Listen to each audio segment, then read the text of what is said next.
बांग्लादेश के हालात करीब एक साल से लगातार खराब होते जा रहे हैं। हालात ये हो गए हैं कि बांग्लादेश में अब सिर्फ हिंदू ही नहीं बल्कि भारतीय राजनयिक और उनके परिवार तक सुरक्षित नहीं हैं। इस दौरान भारत और बांग्लादेश के रिश्तों में जबरदस्त तनाव आया है। इसलिए भारतीय विदेश मंत्रालय ने अपने राजनयिकों के परिवारों को वापस बुलाने की तैयारी कर ली है। एमईए ने बांग्लादेश में सुरक्षा की स्थिति को देखते हुए उच्चायोग और अन्य पदों पर तैनात भारतीय अधिकारियों के परिवारों को भारत लौटने की सलाह दी है। इस पूरे घटनाक्रम पर राजनीतिक प्रतिक्रियाएं भी आ रही हैं। विपक्ष के नेता पूछ रहे हैं कि क्या राजनयिकों के परिवार को वापस बुला लेने से हिंदुओं पर हिंसा रुक जाएगी? क्या आप वापस बुला लेना समस्या का समाधान होना है? बांग्लादेश में हिंदू मारे जा रहे हैं। देश के प्रधानमंत्री घुसपैठिए चिल्ला रहे हैं भारत में। प्रधानमंत्री जी का क्या एक्शन है, ये तो प्रधानमंत्री जी को तय करना होगा, क्योंकि देश के प्रधानमंत्री अभी चुनावी मोड में है। व्यस्तता है उनकी कि कैसे हम बंगाल जीते, कैसे हम आसाम जीते।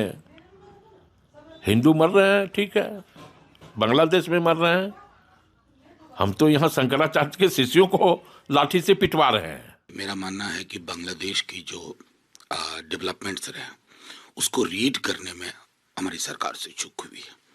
चाहे जब शेख हसीना का तख्त पलट हुआ या उसके बाद की भी परिस्थितियों में हमें यह नहीं बिसराना चाहिए कि एक देश जिसके निर्माण में हमारी इतनी बड़ी भूमिका थी, आखिर वहाँ ये उथल पुथल चल रहा था और हमें खबर नहीं हुई।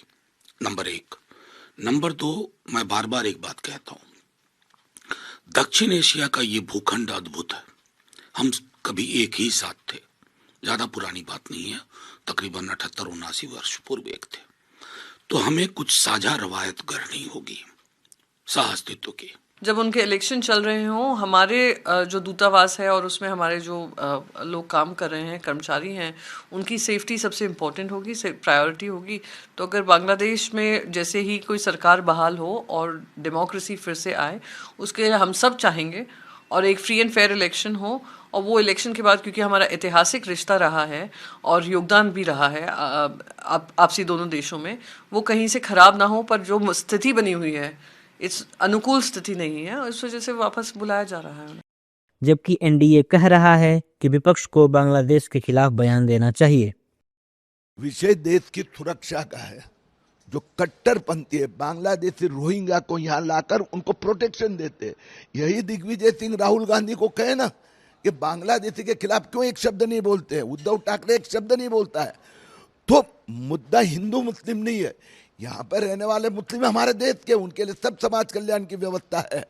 लेकिन जो मुस्लिम कट्टरपंथी लोग हैं, बांग्लादेशी है, उनकी दादागिरी गुंडागिरी हम समाप्त करेंगे। देखिए, भारत और बांग्लादेश में अच्छे संबंध रहे हैं, किंतु हमेशा जब कोई बुरा शासक आता है तो अपने दोस्तों को भी गलत समझने लगता है। और बांग्लादेश को भारत में बनाया और आज हमें ही आंख दिखाए, क्योंकि उसकी कट्टरपंथी जो सोच है और विचारधारा जो हिंदू विरोधी सोच की है, उससे कोई स्वीकार नहीं कर सकता है। और इसके लिए भारत जो फैसला लेगा वो बहुत सोच समझ कर लेगा। देखिए, इस प्रकार की जो हमेशा घटना हो रही है, कहीं ना कहीं ये चीज़ सही नहीं है। और भारत के लोग के साथ अगर इस तरह की बातें हो रही है तो कहीं ना कहीं मुझे लगता है कि इसमें देश के गृह मंत्री जी को संज्ञान में लेना चाहिए और इसमें जो भी उचित कदम हो उसको उठाना चाहिए, ताकि वहाँ जो लोग हैं, चाहे जिस रूप में रह रहे हों, उनको किसी प्रकार की कठिनाई नहीं हो। इसके लगता है कि मुझे सरकार को इस पर संज्ञान लेनी चाहिए। दरअसल बीते एक साल से बांग्लादेश में हिंदुओं पर हिंसा की घटनाएं लगातार बढ़ती जा रही हैं। पिछले कुछ दिनों में कई हिंदुओं के मारे जाने की खबर भी सामने आई है। ऐसे में सवाल यह है कि क्या बांग्लादेश से भारतीय राजनयिकों के परिवार को वापस बुलाना किसी बड़े एक्शन प्लान का हिस्सा तो नहीं?